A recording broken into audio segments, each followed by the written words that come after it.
Salut à tous. Si vous aimez nos musiques, abonnez-vous à notre chaîne pour ne rien manquer.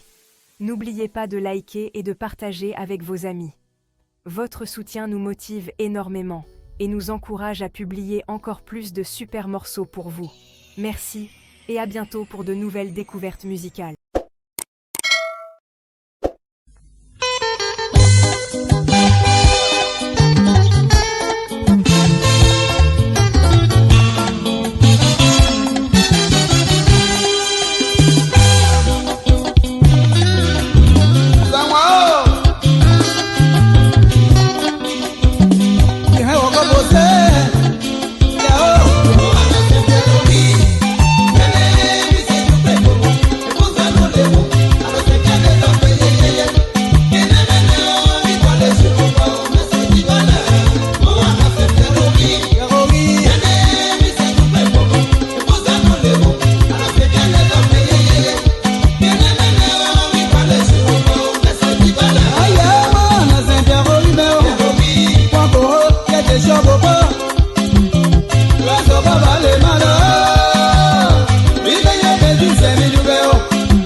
nono.